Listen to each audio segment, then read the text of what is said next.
Manyak lan bunlar. Adam yatıyor ha şu an. Bildiğin uyuyor lan. Diye sesleniyor ya.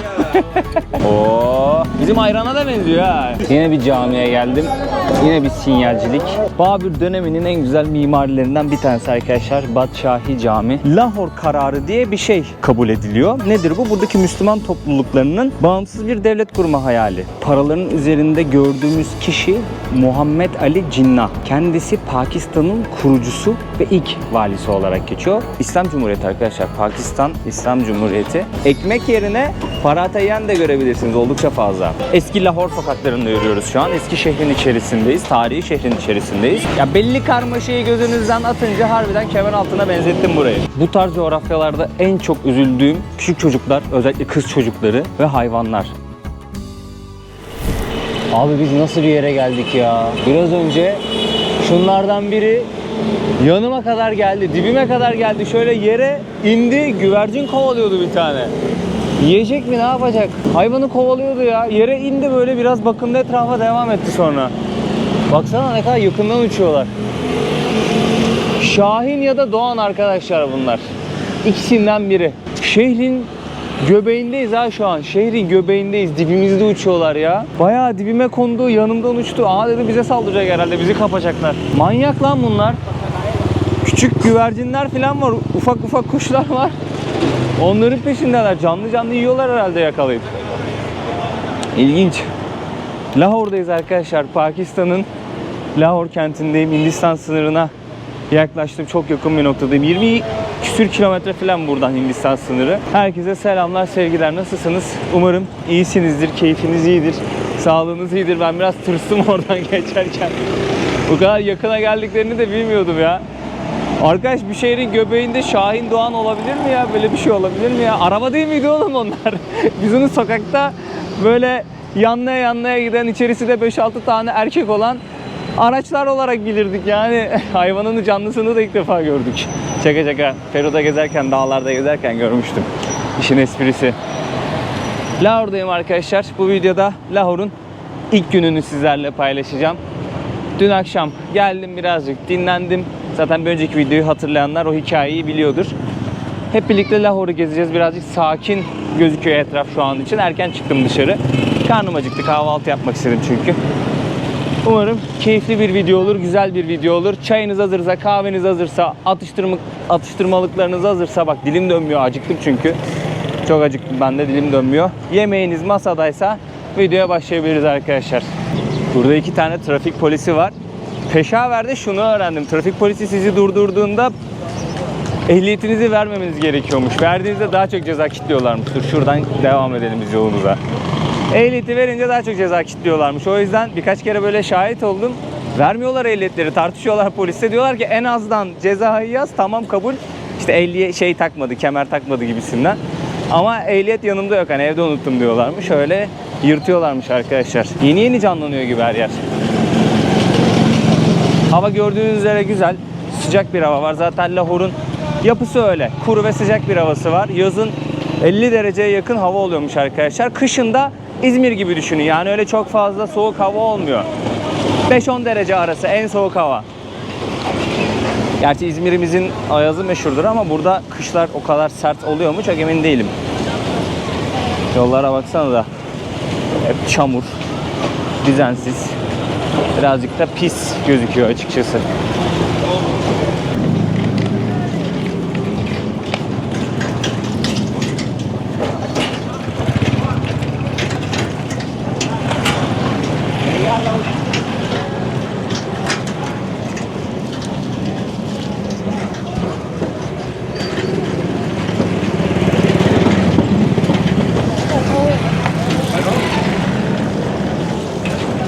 Oradan yine düşecek ya. Düşüyor. Düşüyor bu. Düşüyor teyze. Bak yine gitti, bak gördün mü? Niye korkuyorsun teyze ya? Bu düşüyor abi. Lahor'un bende ilk uyandırdığı düşünce garibanlık arkadaşlar. Direkt aklıma garibanlık, yoksulluk, fakirlik geldi. Ben trenle geldim ülkenin diğer tarafından. Biliyorsunuz hikayeyi, bir önceki videoyu izleyenler. Tren yolunun üzerinde yaşayan gecekondu mahallelerini görerek geldim. Yani inanılmaz bir garibanlık, yoksulluk var. Şehirde birazcık dolaşınca ne kadar doğru bir düşünceye sahip olduğumu kanıtlar nitelikte oldu yani. Baksana bunlar da açıkta. Yani tehlikeli değil mi abi bunlar ya? Tehlikeli değil mi bunlar? Şu görüntüye baksanız abi. Ya eskilik, garibanlık, yoksulluk akıyor şehrin her yanından. Sokağa tezgah atmaya başlamışlar. Karışmıyorlardır. Zaten karışsa ne olacak abi? Ayaklanır herkes. İnsanların herkesin dükkan açacak hali yok ki. 13 milyondan fazla insan yaşıyor şehirde. Kalabalık bir şehir. Herkesin o maddiyatı da yoktur. Ne yapıyor? Sokaktan ekmeğini kazanmaya çalışıyor. Burası Punjab bölgesi arkadaşlar. Dediğim gibi Hindistan sınırına çok yakın bir noktadayız. Punjab bölgesi ülkenin tarım yükünü çekiyor. Şöyle sizlere sokak tezgahlarını göstereyim. Erkenden gelip insanlar alışveriş yapmaya başlamışlar.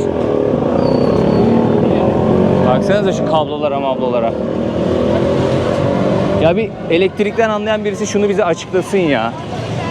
Bu harbiden güvensiz bir şey. Ciddi anlamda güvensiz bir şey bu ya. Tamam şehir yağmur almıyor da sadece yağmurla alakası yok ki tehlikenin. Baksana şu kablolara filan.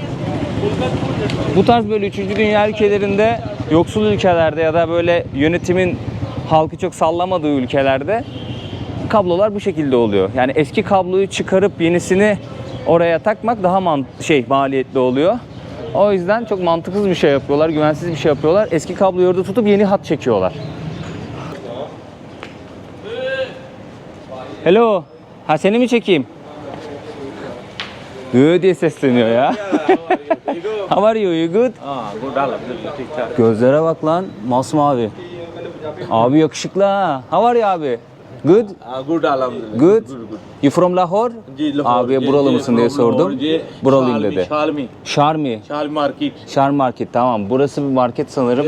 Plaza Market. Plaza Market. Nice to meet you abi. Nice to meet you. Burada kamerayı çok seviyorlar o yüzden. Çağırıyorlar bazen. Böyle abimiz diyorlar. Gel beni çek diyorlar. Burası bir pazarmış ama bugün günlerden pazar. O yüzden çok bir kalabalık olacağını sanmıyorum. Sakinliğin sebebi o olsa gerek. Genelde pazar günleri de kalabalık oluyor ama demek ki burada tatil gibi takılıyorlar. Burası bir İslam Cumhuriyeti arkadaşlar. Pakistan İslam Cumhuriyeti. Yanlış bilmiyorsam cuma günleri tatil ama pazar günü tatil değil diye biliyorum. Yanlış biliyor da olabilirim, yanlış hatırlıyor da olabilirim. Ülkeleri karıştırıyor olabilirim. Çok sık seyahat edince böyle bilgiler bazen karışabiliyor, kusura bakmayın. Baksanıza sokaklara. Neyse ama buranın kalabalık halini de gösteririm ben size. Birkaç video çekeceğim buradan. Pazarları çok meşhur buranın. Göstermek istiyorum sizlere. Pazarlarını göstermek istiyorum, insanlarla tanışmak istiyorum. Burada bir dükkan buldum arkadaşlar. Paratha yapıyorlar. Yağda kızartılmış hamur. Şöyle göstereyim, kardeşim orada hamuru açıyor. Hamuru da bayağı yağlı açıyorlar bu arada. Çiçek yağında kızartıyorlar. Yanına şimdi omlet söyledim, bir de çay söyledim. Paratha, omlet, çay. Bugünkü kahvaltımız bu. Çok seviyorlar burada. Bayağı seviyorlar bu arada. Ekmek yerine paratha yiyen de görebilirsiniz. Oldukça fazla. Abimiz burada hızlıdan tak tak tak hallediyor. Siparişleri hazırlıyor. Buranın boyozu işte ya, öyle diyeyim ben.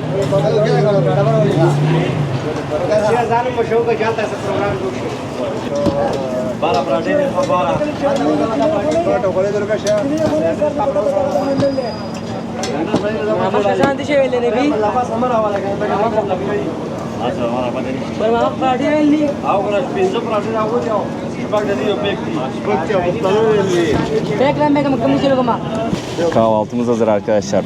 Paratham, omletim ve sütlü çayım. Burada elle yiyorlar arkadaşlar. Öyle çatal kaşık kullanımı falan yok böyle şeylerde. Hatta bir restorana gittiğinizde birçok şeyi, yemeği yine çatalsız kaşıksız yediklerini görüyorsunuz. Pilavı mesela. Ekmeği alıyor, pilavı sıyırıp yiyor. Ekmeğin arasına koyup yiyor. Ya da bir yemek, tavuk yemeği, et yemeği her ne yiyorsa onu da böyle ekmeğin arasına alıp yiyor. Elle yiyorlar yani.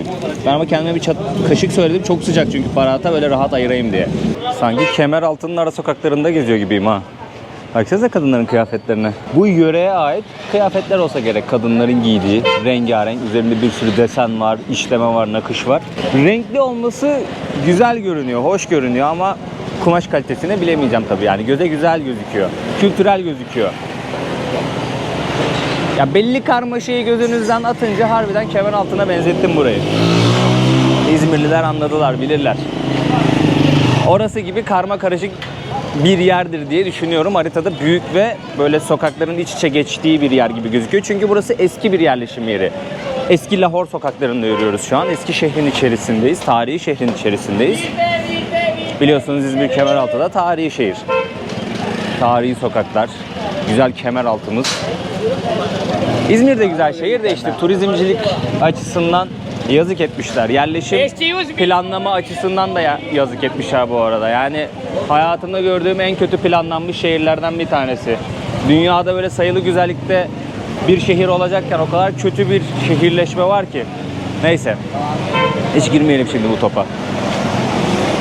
Bu arada 150 rupiye dedim arkadaşlar kahvaltıya. O da ne kadar yapıyor? Yarım dolar civarı bir şey yapıyor. Yani 22-23 TL'ye, hadi bilemedin 25 TL'ye kahvaltı yaptım ve karnım doydu. Şu an iyi hissediyorum kendimi.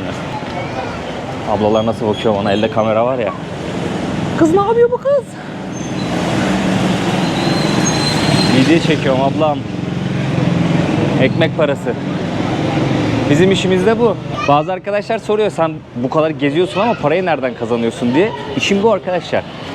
Yani yola çıkarken cebimde neredeyse hiç para yoktu. Sokakta koli bileklik satarak seyahatimi karşılamaya çalışıyordum. Kısmen belli yerlerde çalışıp, belli dönemlerde çalışıp para biriktiriyordum. O parayla geziyordum. Sonra YouTube'a başladım. YouTube bir iş haline geldi, bir iş modeli haline geldi.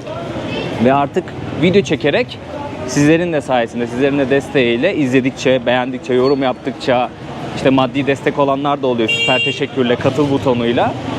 Bir gelir elde ediyorum ve o parayla geziyorum. Sizlere yeni kültürler, yeni yerler göstermeye çalışıyorum. Maceralarımı aktarıyorum. Bir iş kolu oldu artık. Sosyal medya bir iş kolu arkadaşlar. O yüzden benim de işim bu. Bunu yeri gelmişken açıklayayım istedim. Burada bir karmaşa var bu arada. Şu motorlar var ya, resmen şehrin her yerini kaplıyor. Bak bunun üstünden, tezgahın üstünden geçiyorlar diyecektim. Yolun ortasında tezgahın ne işi var? Bez parçalarını görünce. İyi, hareketlilik var, güzel. Hello, how are you? Bak onu çeksene diyor bak. How are you? Okay. Good. Good. Kaçtı bak, kardeşimin kıyafetine bakın. Şöyle göstereceğim. Böyle bir pantolon giyiyorlar. Üzerinde şey var. Bir tane gömlek tarzı bir şey var ama uzun gömlek. Onun üstünde de böyle yelek var arkadaşlar. Erkekler genelde böyle giyiyor. Erkeklerin kıyafeti bu şekilde. Thank you. Thank you. Birçok yerde görüyorsunuz arkadaşlar. Bakın mesela amcamızın üstünde de var. Bol bir pantolon, bol bir uzun kollu gömlek. Üzerine de isterlerse yelek giyiyorlar.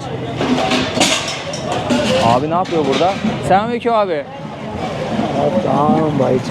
Oo, milk. Abim burada süt karıştırıyor. Ne yapacak? Bir şey yapacak. Sütle. और मक्खन शक्कर बड़ी मशहूर है माजी खुद बलाइयों का मक्खन निकालते हैं हम बहुत ज़बरदस्त Eyvallah abi. Urduca değil mi? Urdu. Urdu, speak Urdu. Ha, Urdu Tamam, Urduca konuşuyor abi. Urduca konuşuyor. Burada sütü böyle ये लस्सी मक्खन का काम karıştırıyor. हमारे बड़ों का काम है अंडा चने और नान मक्खन और शक्कर खत्म हो गया है Kahvaltı falan bir şey hazırlayacak galiba. Ya da bir içecek hazırlayacak, bilmiyorum. Hemen şöyle bakalım. ये देखो आपको मैं दिखाऊं Bak hazırlıyor abimize. ये देखो Tamam. वो VIP काम है हमारा ये Urduca konuşuyor bu arada. Ben Abi bir tek Şükriye'yi biliyorum Urduca. Teşekkür ederim demek. मैं आपको दिखाता हूँ ये Tamam abi. ये देखो Oo, bizim ayrana da benziyor ha.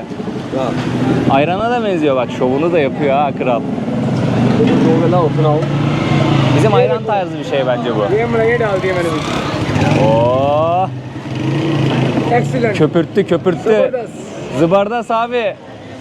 Beautiful हमारा मक्खन बहुत मशहूर है मलाइयों को खुद निकालते हैं हम वो खत्म हो चुका है नहीं तो आपको मैं Yakarsa दिखाता, dünyayı आप- garipler yakar आप falan diyor olsa gerek abi. क्या बात Çünkü है। buradaki durumu tamamen o. Eyvallah abi, Şükriye. मक्खन बहुत मशहूर है हमारा Bu bitti galiba. खत्म हो İkinci गया। postayı bitiriyor şu an. Helal sana. एक minute Ne? Nereye? Ha tamam. एक Tamam. Yok ben içmeyeceğim sağ ol. नहीं थोड़ा सा Vallahi sağ ol. Hamaरे खुशी Sağ- के लिए। Şimdi yedim ben. Please. Yedim. Vallahi Please ya. şimdi içtim. Şimdi içtim. Şükriye. Vallahi şimdi içtim. Midem çok dolu ya. Onu deneyeceğim de midem çok dolu. Teşekkür ederim. Sağ ol. Şükriye. Yağlı yedim ya o yüzden şey oldum yani. Şiştim. Tam gel sıcak süt şey içtim bir de çay içtim, sütlü çay içtim. Şu an ağzımın tadı bir şey bozsun istemiyorum ama bizim ayrana benziyor birazcık. Kefir gibi bir şeydir belki de bilmiyorum. Buralarda içiyorlardır öyle şeyler. Çünkü bu kadar mikroba, pisliğe, kirliye probiyotik gerekiyor. Bünyeye bir şey girmesi gerekiyor yani. Dengelemesi lazım. Onun mücadele etmesi lazım vücudun içerisinde. Evlerin eskiliğine bakar mısınız? Taş yapı, ahşap kapılar, balkonlar gayet güzel görünüyor. Şu an eski bir böyle tozlu bir görüntüsü var ama böyle buranın şaşalı döneminde rengarenk gözüküyordur bence bunlar. Göze hitap eden bir yapı. Koruyamamışlar tabii belli yani. Koruyamamışlar. 250 milyon nüfus var arkadaşlar ülkede. Aslında belli açılardan zengin bir ülke de işte biliyorsunuz zengin bir ülke olmanız yetmiyor. Onu halka eşit ve adaletli bir şekilde dağıtıp hizmet etmeniz gerekiyor. Toplumunuzu kalkındırmanız gerekiyor. Yani burada önemli olan insan. Toplumun her bir bireyi, her bir ferti 7'den 70'e eşit, adaletli, gerektiği zaman pozitif ayrımcılıkla desteklenen bir şekilde yönetilmesi gerekiyor ama ya bana kaç tane ülke sayarsınız böyle? Bir tanesi İsviçre diyelim hadi. O bile soru işaretleri doldur belki. Çarşının içerisinde tarihi bir cami var arkadaşlar. Vezirhan Camii olarak geçiyor. Ayakkabıları çıkardım. Şöyle çoraplarla giriyorsunuz. Ayakkabıyla girmek yasak. Bir tane sepete koydum. Şöyle bir numara verdiler bana. Elde de aldırmadı içeri. Yok diyor sepete bırakacaksın diyor. Ne kadar? 100 rupi. Şeye benziyor fark ettiniz mi? İran'da gezerken oradaki camileri hatırlıyorsunuz. O işlemeleri, mimariyi ona benziyor. Keza Özbekistan'da öyle. Bunlara saldırıyor işte şahinler şeyler. Sabah sabah ya. Aklımı aldılar.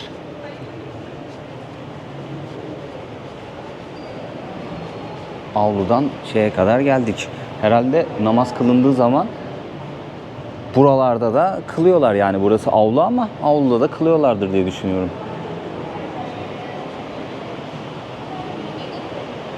Mihrabı burası çünkü. Fresklerin bazı kısımları bayağı bir yıpranmış, yok olmuş. Bazı kısımlarını da güzel korumuşlar, güzel restore etmişler arkadaşlar. Bakın özellikle şu yukarıdaki detaylar çok güzel görünüyor. Babür mimarisiymiş bu arada. Şöyle içerideki freskleri de sizlere göstereyim. Babür mimarisinin en güzel örneklerinden biri olarak geçiyor burası. 17. yüzyıldan itibaren burada gelip insanlar ibadet ediyormuş arkadaşlar. Biraz önce gördüğümüz mihrap, imamın oturduğu kısım, bunun adını bilmiyorum. İçeride genç kızlar ve erkekler var. Oturuyorlar, sohbet ediyorlar, dua ediyorlar.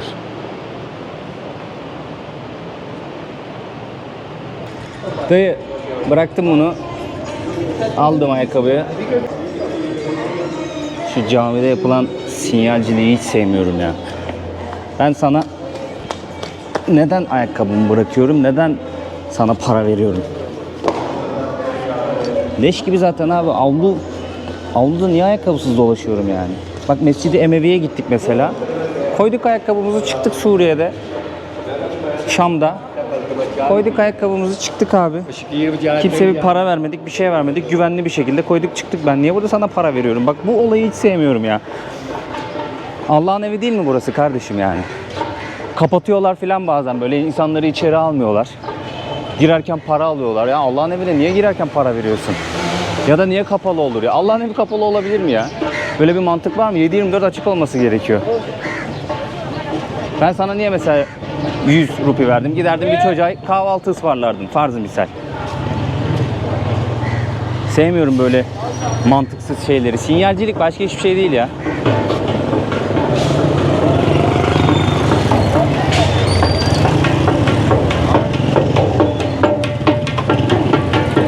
Şimdi Söveceğim şimdi. Olmayacak ya. Baksana burada dayılar yüklüyor. Hayvanın kendine hali yok. Kendine hayır yok. Yürüyecek hali yok. Bakalım bunun hesabını nasıl vereceksiniz ya? Şu hayvanlara yaptıklarınızın hesabını nasıl vereceksiniz ya? Hayvan duramıyor. Ayakta duramıyor ya. Duramam.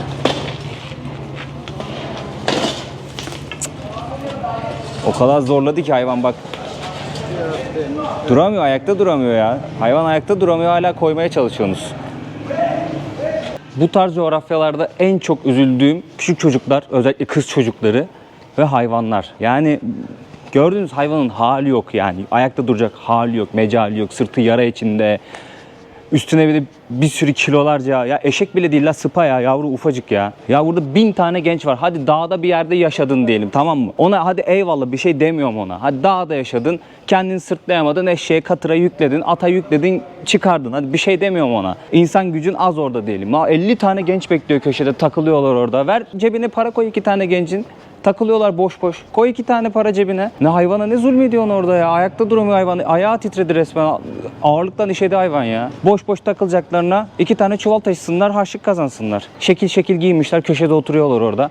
Koy cebine 3-5 kuruş, ona da bir şey olur, harçlık olur. Anasından babasından para beklemez. Kendi emeğiyle bir şey yapar. Ne yüklüyorsun hayvana ya? Ya sanırsın da mahrumiyet bölgesi hayvanlardan destek alıyor. Hayvanlardan yardım alıyor. Ulan 13 milyondan fazla insan yaşıyor lan şehirde. Elini sallasan genç nüfusa çarpıyor yani. Koy 3 tanesini 5 tanesini cebine yömüyor olarak. Ya belki oradaki adamın kendi işi de değildir, ona bir şey demiyorum da yani o işi yaptırana diyorum. Tekme tokat dalacaksın öyle tiplere ya. Nefret ediyorum böyle var ya. Selamünaleyküm. Abi uyumuş galiba lan.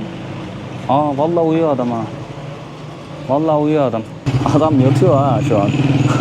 Bildiğin uyuyor lan. Abimiz buraya tezgah açmış.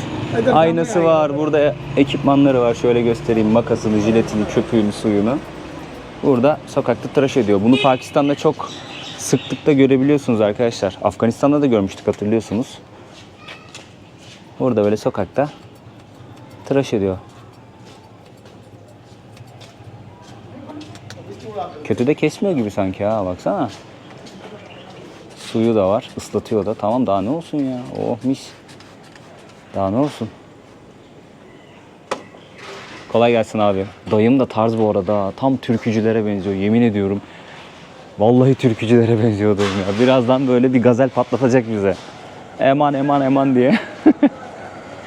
Tam böyle şey ya, Kahtalı Mıçı vardı. Rahmetli oldu galiba değil mi o da ya? Kahtalı Mıçeydi. Mıçı mıydı? Mıçe miydi? Beynel Milal'de bir sahnesi vardı onun da. Çok komikti ya.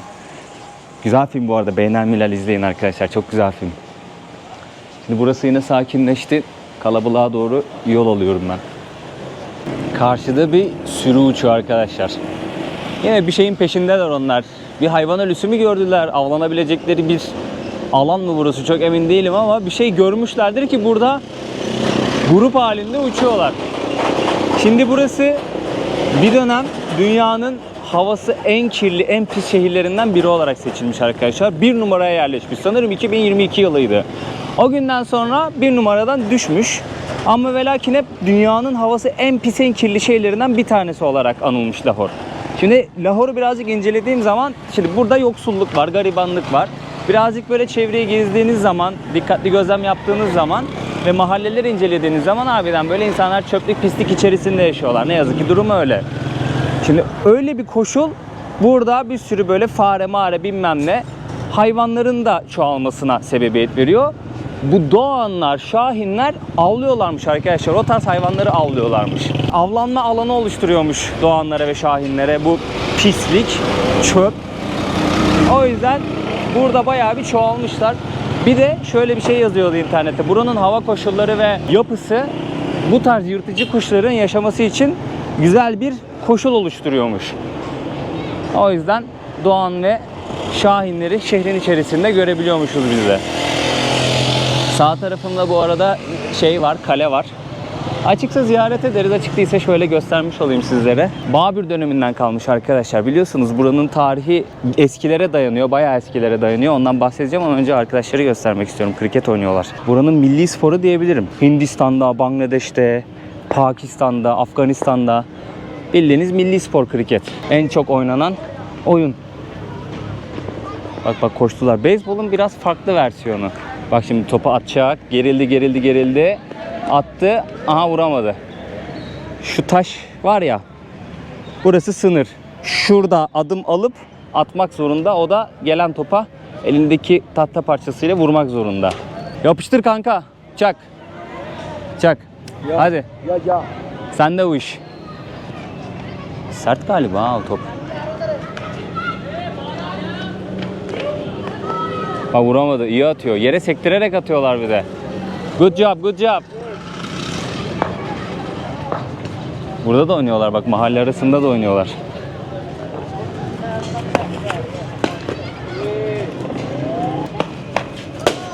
Oy.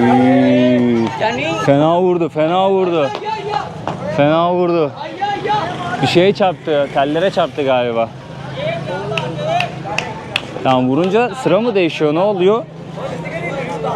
Çözemedim tam.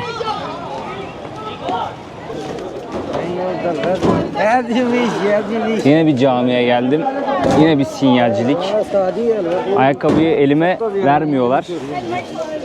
Bu 432. Okay. Pay now or later? Okay, when I back. Thank you.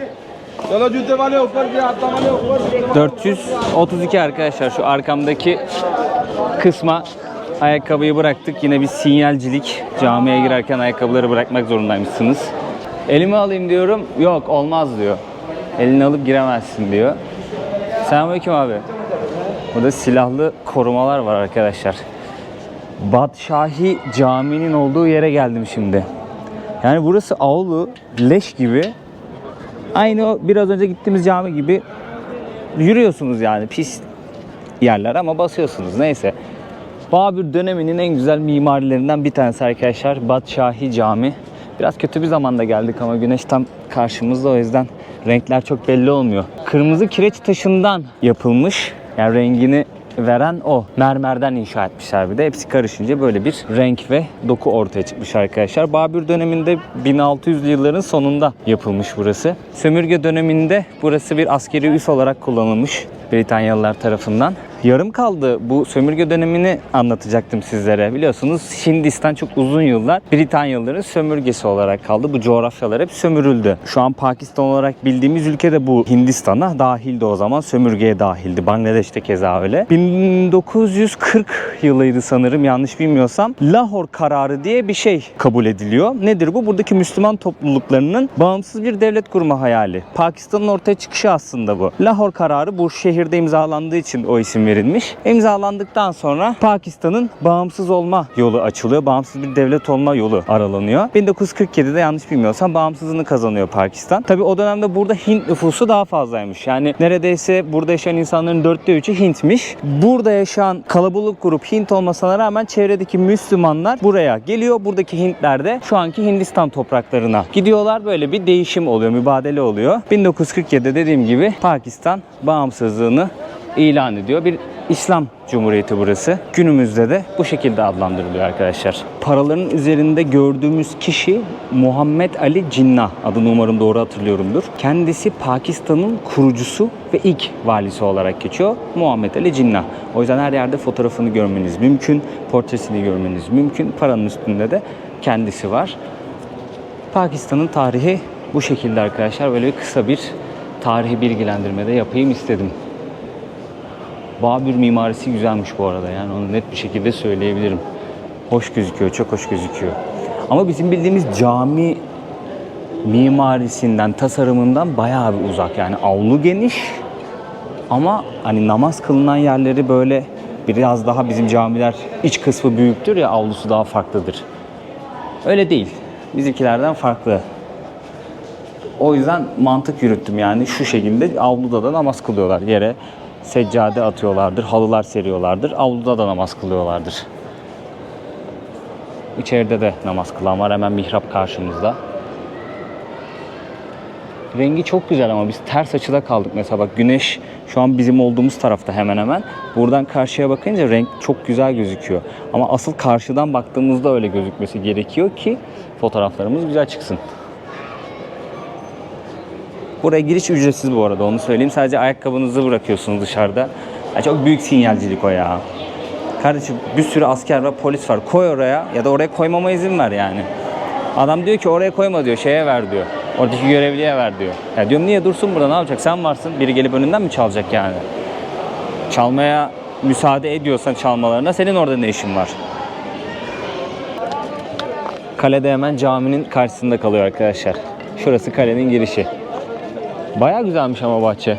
Şöyle göstereyim sizlere. Hoş bir yermiş ya. Kalabalık burası. Gelen ziyaret eden bayağı insan var. Çoğu yerel turist ama. Birkaç tane yabancı gördüm. Onlar da Çinliydi galiba. Burada da Allame İkbal'in mezarı var arkadaşlar. Gelenler ziyaret ediyor. Ayakkabıyı çıkarıyor burada. İçeri giriyorlar.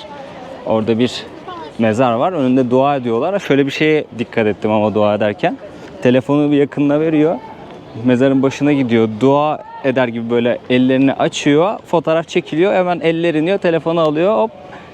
Tamam. Bitti. Bu kadar. Sosyal medyaya içerik çıktı. Neyse. Allame İkbal de bir şair arkadaşlar. Hem İslam alimi, hem şair, hem düşünür, politikacı. Önemli birisiymiş kendisi. Lahor'daki havalimanının adına kendisinin adını vermişler. Bir cümleyi toparlayamadım.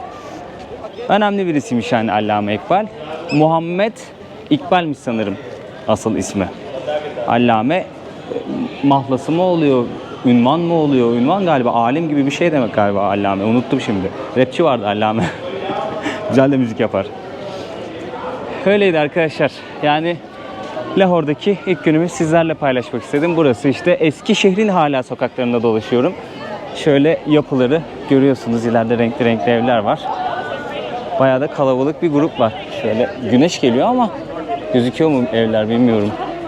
Şöyle göstereyim sizlere. Buradan videolar gelmeye devam edecek. Lahor'da olacağız. Çarşıları, pazarları gezeceğiz. Daha çok insanla iletişime geçeceğim. Yemeklerini deneyeceğiz. Pazarlarını göstereceğim. Lahor seyahatimiz keyifli geçecek diye ümit ediyorum. Bu ilk videoydu Lahor'dan. İlk gözlenim, ilk izlenim. Gözlemlerimi aktardım sizlere. Bilgiler vermeye çalıştım. Umarım keyifli bir video olmuştur. İlgi çekici bir video olmuştur. Bu videoluk bana müsaade olsun. Kendinize çok iyi bakın arkadaşlar. Bir sonraki videoda görüşmek üzere diyeyim. O zamana kadar iyi bakın kendinize. Videoları beğenirseniz beğen tuşuna, beğenmediyseniz beğenme tuşuna basmayı unutmayın. Yorum atarsanız bir emoji olsa bile beni desteklemiş olursunuz.